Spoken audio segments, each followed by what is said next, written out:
लकड़ियाँ ले लो, सूखी लकड़ियाँ ले लो, सस्ते दामों में लकड़ियाँ ले लो। बहुत देर के बाद एक धनी व्यक्ति की नजर उस लकड़हारे के ऊपर पड़ी। ये देखने में तो मूर्ख लग रहा है। इसको तो आसानी से ठगा जा सकता है। वैसे भी इसकी शक्ल से ही समझ आ रहा है कि यह भोला और साधारण इंसान है। ये सोचकर वो धनी लकड़हारा के पास पहुंचकर बोला, अरे ओ लकड़ी वाले, क्या तुम मुझे सारी लकड़ियाँ बेचोगे? जी बिल्कुल बेचूंगा हुजूर, लेकिन सारी लकड़ियों की कीमत क्या देंगे साहब? तुम ही बताओ, क्या कीमत चाहते हो? हुजूर, आप 2 चांदी का सिक्का दे दीजिए। सौदा तो महंगा है, लेकिन क्या हुजूर? देखो, बात ये है कि तुम्हारी लकड़ियाँ जिस हालत में है, तुम उसी हालत में लकड़ियाँ बेचोगे, तभी इन सारी लकड़ियों को मैं खरीद पाऊंगा। इसमें कौन सी बड़ी बात है हुजूर, बेच दूंगा। भला इसमें मुझे क्या इतराज हो सकता है? तब तो ठीक है। ये लो 2 चांदी के सिक्के, और हाँ, अपने घोड़े को लेकर जल्दी से मेरे पीछे पीछे चलो। जी ठीक है हुजूर, चलिए।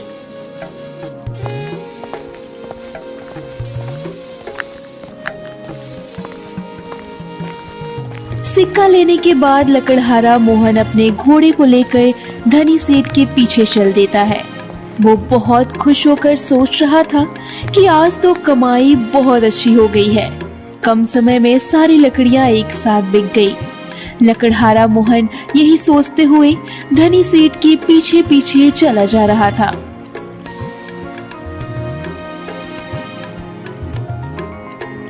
कुछ देर बाद धनी सेठ लकड़हारे को लेकर अपने घर पहुंचा। सुनो लकड़हारे, लकड़ियाँ यही छोड़ दो और तुम जाओ। अरे ओ लकड़हारे, रुक जाओ, यह तुम क्या कर रहे हो? हुजूर, मैं तो घोड़े से लकड़ियाँ उतार रहा था ताकि घोड़े को ले जा सकूं।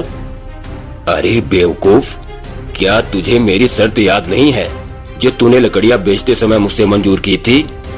कैसी शर्त हुजूर? मैं कुछ समझा नहीं। मैंने तो आपको 2 चांदी के सिक्के के बदले सारी लकड़ियों को बेच दिया था।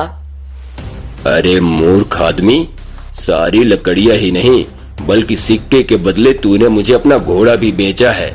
क्या तूने इस शर्त पर लकड़ियाँ बेचना स्वीकार नहीं किया था कि लकड़ियाँ जिस हालत में है उसी हालत में बेचेगा?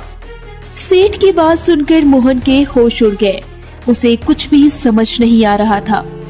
हुजूर, आप यह क्या कह रहे हैं? यह तो अन्याय है। अरे जा, शर्त के मुताबिक अब यह घोड़ा मेरा है।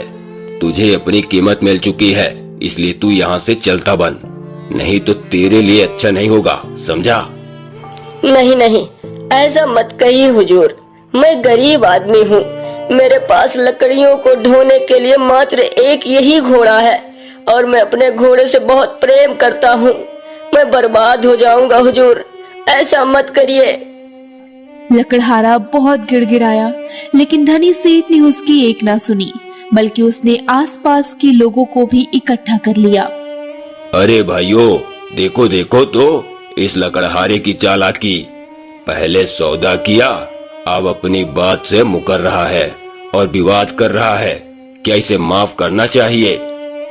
नहीं नहीं, बिल्कुल नहीं, इसे बिल्कुल माफ नहीं करना चाहिए।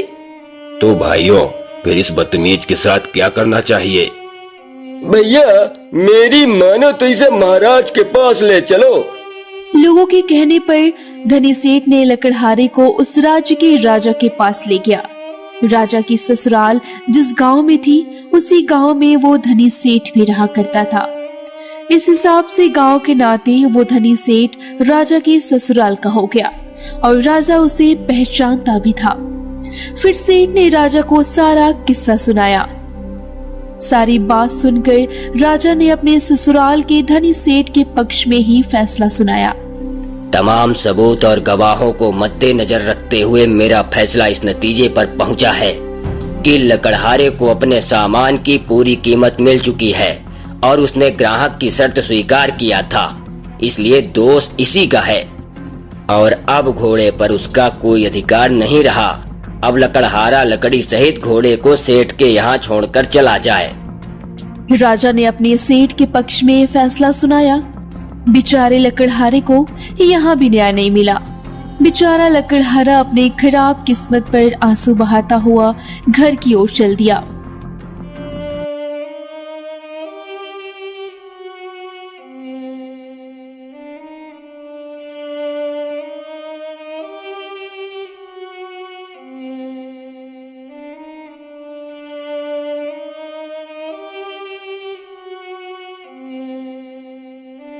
जब वो अपने घर पहुंचा तो उसकी आंखों में आंसू थे।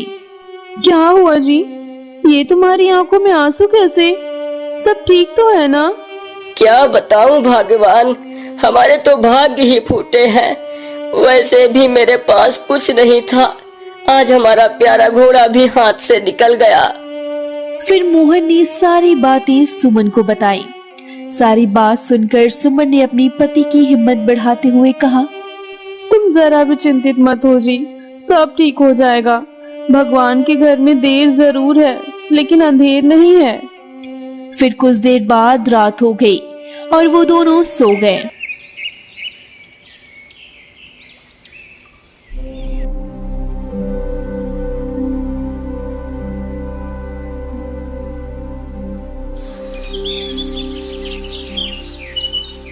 लेकिन सुबह दुख के कारण मोहन बिस्तर से उठ ना सका। अपने पति की हालत देखकर सुमन बोली, मेरे अच्छे पति देव जी, तुम्हारी तबीयत ठीक नहीं है, इसलिए आज मैं बाजार जा रही हूँ। शायद मेरी किस्मत तुमसे अच्छी निकले और मैं लकड़ियाँ अच्छी कीमत पर बेच सकूं। जैसा तुम ठीक समझो भाग्यवान। जाओ, मैं तुम्हारा इंतजार करूँगा। लकड़हारे की पत्नी सुमन ने गधे पर लकड़ी का गट्ठर लादा और बाजार की ओर रवाना हो गई। यदि वो बेईमान धनी मुझे मिल गया तो मैं उसे छठी का दूध याद दिला दूंगी।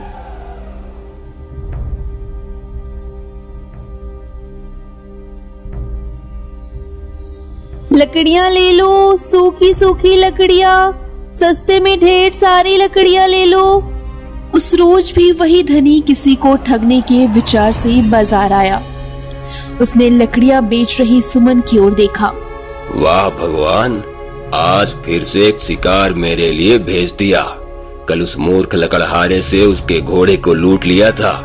आज लकड़ियों के साथ पूरा गधा मिल जाएगा।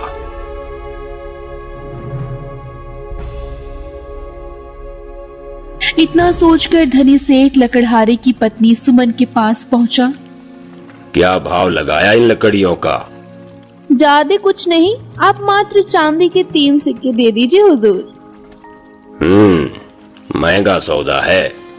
इन लकड़ियों के दाम कुछ कम नहीं करोगी? सौदा तो 4 सिक्कों में भी आपको महंगा नहीं पड़ेगा हुजूर, क्योंकि लकड़ियाँ बिल्कुल सूखी हैं। मंजूर हो तो बोलिए। यह औरत तो बहुत होशियार लग रही है। खैर कोई बात नहीं, जल्दी इसकी सारी होशियारी गायब हो जाएगी। धनी सोच ही रहा था कि सुमन बोल पड़ी। क्या सोचने लगे हुजूर? जल्दी बताइए, वरना मैं किसी दूसरे ग्राहक को आवाज दूंगी। ठीक है, मुझे 3 सिक्कों में सौदा मंजूर है, लेकिन यह लकड़ियाँ जिस हालत में है उसी हालत में तुम्हें मुझको बेचनी होगी। क्या तुम्हें मंजूर है? धनी की बात सुनकर चतुर सुमन चौंक उठी। अच्छा, तो ये वही बेईमान धनी सेठ है। आज इसकी खैर नहीं। आज इससे ऐसा बदला लूंगी कि जीवन भर याद रखेगा। सुमन ऐसा सोच ही रही थी कि तभी धनी बोल पड़ा। अरे ओ लकड़ी वाली, जवाब जल्दी दो, मेरे पास फालतू वक्त नहीं है। ठीक है हुजूर, बेच दूंगी, लेकिन मेरी भी एक शर्त है। आप मुझे पैसे उसी हालत में देंगे जिसमें वो होंगे। ठीक है, मुझे तुम्हारी शर्त मंजूर है। देर न करके अपने गधे को मेरे पीछे पीछे ले चल। सेठ की बात मानकर सुमन अपने गधे को सेठ के पीछे पीछे लेकर चलने लगी। सुमन ऐसा सोचते हुए धनी के घर पहुंच गई। हुजूर, लकड़ियाँ कहाँ रखूं? अरे मूर्ख औरत, तूने क्या सौदा किया था? शर्त भूल गई या मैं याद दिलाऊं? माफ करना हुजूर, मैं सच में शर्त भूल गई थी, गधा बांध देती हूँ। फिर सुमन ने चुपचाप गधे को खम्भे से बांध दिया। शर्त मैंने पूरा कर दिया हुजूर। लाइए अब मुझे मेरी शर्त के अनुसार कीमत दे दीजिए। जरूर जरूर, लो संभालो अपने सौदे की कीमत। ये क्या हुजूर, ये क्या कह रहे हैं आप? सौदे और शर्त के हिसाब से लकड़ियाँ जिस हालत में थी उसी हालत में आपने खरीदी, और लकड़ियों के साथ साथ मेरा गधा भी आपको मिल गया। लेकिन आपने मुझसे भी तो ये वादा किया था कि आप पैसे उसी हालत में देंगे जिस हालत में वे होंगे। इसलिए इस समय पैसे आपके एक हाथ के साथ हैं, अतः आप सिक्कों के साथ साथ अपना एक हाथ भी मुझे दीजिए। अरे हुजूर, शर्त और सौदे के मुताबिक आपको ऐसा करना ही होगा। लाइए सिक्कों के साथ अपना एक हाथ भी दीजिए। सुमन की बात सुनकर बेईमान सेठ के होश उड़ गए। ये क्या बक रही है तू? बक नहीं रही सेठ जी, बल्कि न्याय की बात कर रही हूँ। आपको सिक्कों के साथ अपना एक हाथ भी देना होगा। तुम्हारी यह मजाल, निकल जाओ मेरे घर से। ऐसा नहीं सेठ जी, अब तो मैं यहाँ से अपना हक लेकर ही जाऊंगी। ऐसा कहते हुए सुमन जोर जोर से चिल्लाने लगी। भाइयों और बहनों, मेरी बात सुनो, मुझे इस बेईमान सेठ से न्याय दिलवाओ। ये सेठ बड़ा बेईमान है, ये लुटेरा है। अरे यहाँ तो लेने के देने पड़ गए। अरे बेटी सुनो तो, मेरी बात तो सुनो। अब तो मैं सिर्फ एक ही शर्त पर आपकी बात सुन सकती हूँ। सेठ जी, आप पहले अपना एक हाथ काट कर दीजिए। अरे बेटी, हाथ के बदले मैं तुम्हें एक घोड़ा, तुम्हारा गधा, सारी लकड़ियाँ और 4 चांदी के सिक्के भी देने को तैयार हूँ।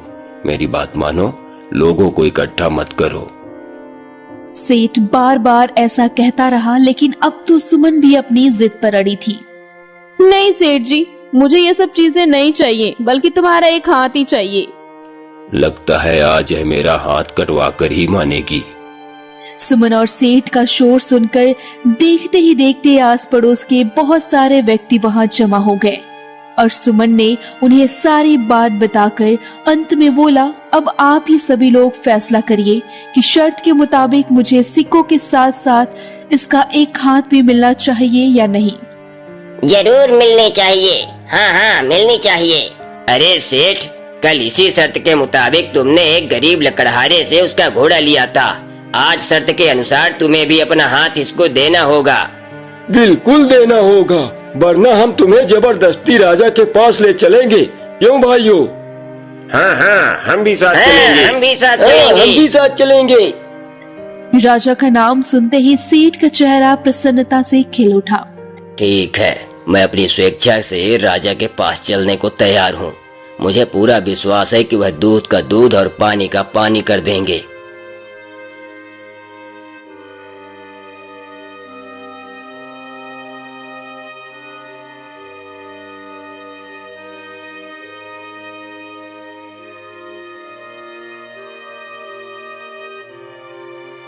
सभी लोग लकड़हारे की पत्नी सुमन और धनी को साथ लेकर उसी समय राजा के पास पहुंचे और सारी बात राजा को बताई गई। सारा किस्सा सुनकर राजा उलझन में पड़ गया। यदि मैं सेठ का पक्ष लेता हूँ तो सारे लोग मुझे अधर्मी और न्यायहीन समझेंगे। राजा ऐसा सोच ही रहा था, तभी सुमन कहने लगी, मुझे गरीब के साथ न्याय कीजिए महाराज, मुझे मेरा हक दिलवाइए। सारी बात सुनकर राजा इस नतीजे पर पहुंचा कि दोषी तो यही सेठ है। तुम्हारी मौत जायज है, लेकिन सुमन, तुम इस इंसान का एक हाथ लेकर क्या करोगी? मेरी बात मानो तो सेठ के एक हाथ के बदले जो कुछ भी सेठ दे रहा है उसके सहित 5 चांदी के सिक्के और ले लो। नहीं महाराज, मुझे तो शर्त के मुताबिक इसका एक ही हाथ चाहिए। राजा ने सुमन को बहुत समझाया, तब सुमन ने कहा, ठीक है महाराज, यदि आप कहते हैं तो मैं 50 सोने के सिक्कों के बदले अपना दावा वापस ले सकती हूँ। 50 सोने के सिक्के? नहीं महाराज, मैं इसकी यह मांग स्वीकार नहीं कर सकता। यह कीमत बहुत ज्यादा है। महाराज, यदि ये कीमत इसके एक हाथ से ज्यादा है तो मुझे एक हाथ ही स्वीकार है। कृपया आप देर न करें, इसका एक हाथ काटकर मुझे दिलवाइए, मेरे पास ज्यादा समय नहीं है। घर में मेरे पति देव मेरा इंतजार कर रहे होंगे। सेठ, कसूर तुम्हारा है। शर्त के मुताबिक अपना हाथ काट कर दो या फिर 50 सोने के सिक्के, यही हमारा फैसला है। राजा का फैसला सुनकर सेठ के पैरों तले धरती खिसक गई, लेकिन मरता क्या न करता, उसे सुमन द्वारा मांगा गया धन देना ही पड़ा। ले चतुर लकड़हारन, ये ले 50 सोने के सिक्के, लेकिन यह मत समझना कि तू मुझसे ज्यादा चतुर है। सेठ जी, सच्चाई तो ये है कि मैं आपसे ज्यादा चतुर हूँ। विश्वास ना हो तो आजमा कर देख लो। सुमन की बात सुनकर सेठ के दिमाग में एक विचार आया। चिड़िया स्वयं ही जाल में फंसने को तैयार है, क्यों न दूसरी चाल चलकर अपनी 50 स्वर्ण मुद्राएं वापस ले ली जाए। अरे बेवकूफ लड़की, यदि तुझे अपनी चतुराई पर इतना भरोसा है तो लगा ले एक और शर्त। हम दोनों सबके सामने एक एक अविश्वसनीय किस्सा सुनाते हैं। जिसका किस्सा झूठा और बेहतर माना जाएगा वही जीतेगा। मैं 500 सोने के सिक्के दांव पर लगाता हूँ, बदले में तुझे 50 सोने के सिक्के ही लगाने होंगे। ठीक है सेठ जी, मुझे मंजूर है। लेकिन 2 शर्तें तुम्हें और भी याद रखनी है। एक तो यह कि हम दोनों में से कोई भी एक दूसरे को झूठा नहीं कहेगा। दूसरी शर्त यह है कि यहाँ मौजूद किसी भी व्यक्ति ने यह कह दिया कि यह किस्सा सच है तो फौरन वह हारा हुआ माना जाएगा। अब बोल, तू तैयार है? मैं इन दोनों शर्तों पर आपसे चतुराई का मुकाबला करने के लिए बिल्कुल तैयार हूँ सेठ जी। अगर ऐसी बात है तो ठीक है, मेरा भी मनोरंजन हो जाएगा। तुम दोनों ही अपना अपना किस्सा सुनाओ। राजा का इशारा समझ सेठ मन ही मन प्रसन्न हो उठा, अपनी कहानी सुनाना शुरू कर देता है। एक बार मुझे अपने घर में गेहूं के 2 दाने पड़े मिले। मैंने उन्हें घर से बाहर फेंक दिया, लेकिन अगले दिन ही गेहूं के पौधे इतने घने ऊंचे पेड़ों के रूप में उग गए कि उसका एक जंगल सा बन गया। उस गेहूं के जंगल में कोई भी जाता तो कई कई दिनों तक भटकते रहता। एक बार ऐसा हुआ कि मेरी 5 भैंसें गेहूं के जंगल में घुस गईं और सारी भैंसें गायब हो गईं। मैंने जंगल में घुसकर उन्हें बहुत ढूंढा, लेकिन एक भी भैंस का नामो निशान तक ना मिला। जब फसल काटने का समय आया तो मेरे नौकरों ने फसल काट ली, लेकिन फिर भी मेरी खोई हुई भैंस मुझे नहीं मिली। उसके बाद मैंने अपनी भैंसों का ख्याल ही छोड़ दिया। अपने लिए मन भर गेहूं का आटा पिसवाकर मैंने बाकी गेहूं अच्छे दाम पर बाजार में बेच दिया। जितने की भैंस थी, गेहूं की फसल को बेचकर उससे 2 गुना मुनाफा हो गया। एक दिन मैंने अपनी पत्नी से कहा, अरे भाग्यवान, इतने दिन हो गए गेहूं का आटा पिसवाए हुए, लेकिन तुमने आज तक मुझे उसकी रोटियां नहीं खिलाई। अजी अभी बाहर बनाकर लाती हूँ।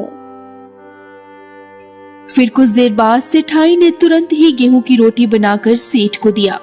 ये लीजिए, पेट भरकर गेहूं की रोटी और चने का साग खाइए।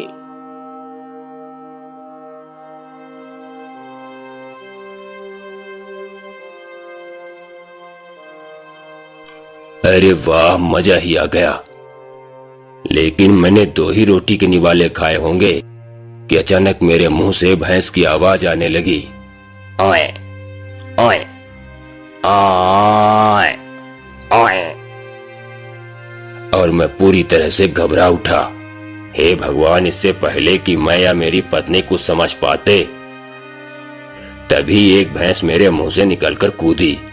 फिर पलक झपकते ही दूसरी, तीसरी और एक एक करके पूरे 5 भैंसें मेरे मुंह से निकलकर सामने चलने लगीं। मेरी वही भैंसें गेहूं के जंगल में खो गई थी। बस यही मेरा किस्सा खत्म हुआ। अब आप सब बताएं, मेरा किस्सा कैसा रहा? मुझे तुम्हारे किस्से पर जरा भी विश्वास नहीं हो रहा। सेठ, तुम्हारी कहानी बिल्कुल झूठी है। फिर वहाँ मौजूद सभी लोग भी बोल उठे, हाँ हाँ, सेठ की कहानी बिल्कुल झूठी है। ऐसा ना कभी हमने देखा है ना सुना है, ऐसा कभी नहीं हो सकता। वाह, बन गया काम। लड़की को तो मेरी कहानी को सच बतानी पड़ेगी, वरना उसे हारना ही होगा। सेठ इतना सोच ही रहा था कि सुमन बोल पड़ी। वाह वाह सेठ जी, वास्तव में आपका किस्सा मुझे 16 आने सच लगता है। आप जैसे चतुर धनी सेठ लोगों के साथ तो इससे भी कई ज्यादा मजेदार घटनाएं घटती रहती होंगी। हाँ तो मैं जीता। लाओ मेरे 50 सोने के सिक्के मुझे दो और यहाँ से अपना मुंह काला करो। ऐसे नहीं सेठ जी, पहले आप सब मेरी भी किस्सा सुन लीजिए, फिर फैसला होगा कि कौन जीता और कौन हारा। ठीक है, तो तुम भी सुनाओ अपना किस्सा। एक बार मैंने अपने गांव के बीचों बीच एक मुर्गी के अंडे को जमीन पर गाड़ दिया। अगले दिन उस स्थान पर बहुत सारे मुर्गी के अंडों के पेड़ पैदा हो गए और उन पेड़ों में बहुत सारे अंडे लगे हुए थे। मैंने उन पेड़ों से अंडों को तोड़ा और बोरी में भरकर 1 दर्जन घोड़ों पर लाद दिया। भैया, अब तुम इन अंडों को ले जाओ और शहर जाकर सारा अंडा बेचाओ। ठीक है मेरी प्यारी बहन, मैं इन सभी अंडों को बाजार जाकर बेचकर बहुत सारा रुपया लेकर अभी आता हूँ। ऐसा कहकर मेरा भाई अपने 1 दर्जन घोड़े के पीठ पर सारे अंडे को लादकर लेकर शहर की ओर रवाना हो गया। मेरा भाई चला तो गया, लेकिन 5 साल तक मुझे उसकी कोई खबर नहीं मिल पाई। मैं बहुत रोई। हे भगवान, पता नहीं मेरे भैया के साथ क्या हुआ होगा। अब किसको राखी बांधा करूंगी।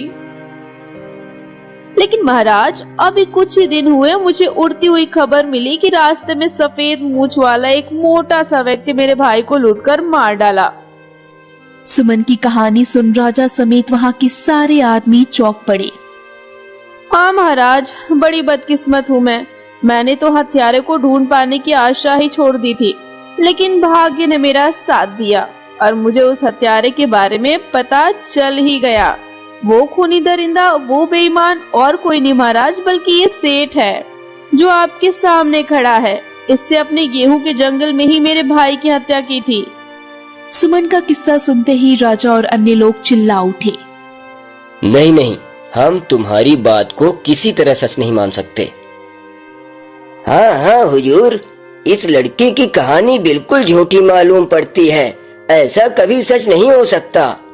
सुमन की बात सुनकर बेचारे सेठ की आंखों के सामने अंधेरा छा गया। हे भगवान, अपनी ही जाल में अब खुद तो पूरा फंसा। यदि मैं इसकी बात को झूठ कहता हूँ तो मुझे इस चतुर लकड़हारिन को 500 सोने के सिक्के देने होंगे, और यदि सच कहता हूँ तो उससे भी बुरा होगा। यह अपने मरे भाई का हर्जाना मांगेगी। साथ ही अंडों से लदे 1 दर्जन घोड़े भी मुझे ही देने पड़ेंगे, और हो सकता है कि राजा मुझे कहीं फांसी पर न लटका दे। सेठ अपने आप को कोसते हुए ये अब सोच ही रहा था कि सुमन बोल पड़ी। क्या सोच रहे हैं सेठ जी? जल्दी कहिए कि मैं झूठ बोल रही हूँ या फिर सच।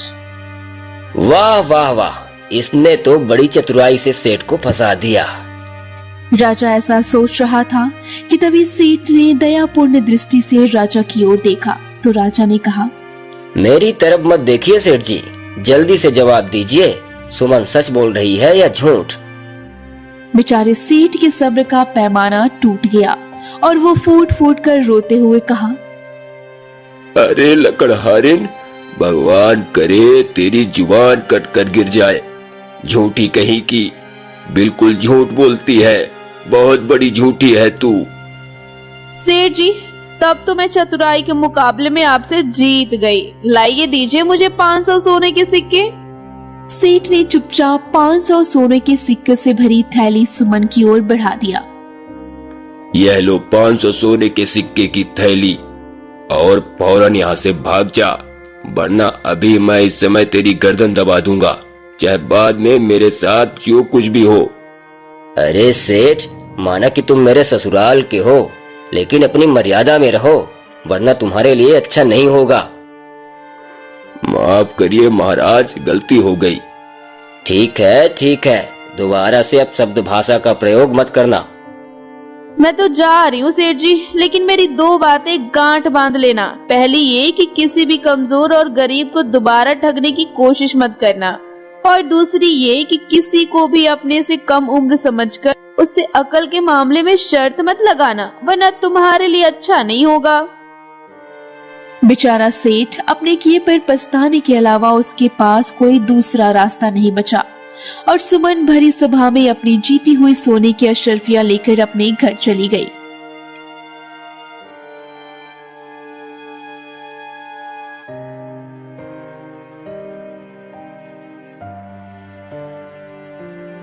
अपनी पत्नी को बिना गधे के वापस लौटते देखकर मोहन बड़ा चिंतित हुआ। अरे सुमन के साथ तो गधा है ही नहीं, कहीं मेरे जैसे उसके साथ भी तो नहीं हुआ। ऐसा सोचकर बेचारे लकड़हारे का हृदय किसी अज्ञात आशंका से कांप उठा। लेकिन जब ये उसके पास पहुंचकर सारी घटनाएं सुनाई और सोने के सिक्के दिखाए तो लकड़हारे की खुशी का ठिकाना न रहा।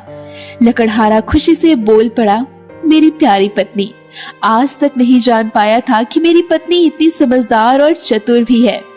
दोस्तों, कहानी अच्छी लगी हो तो वीडियो को लाइक करिए और वीडियो को अपने सगे संबंधियों दोस्त के पास शेयर कीजिए। कृपया कमेंट में हमें बताएं कि इस कहानी में आपको क्या अच्छा लगा और आप किस जगह से ये वीडियो देख रहे हैं।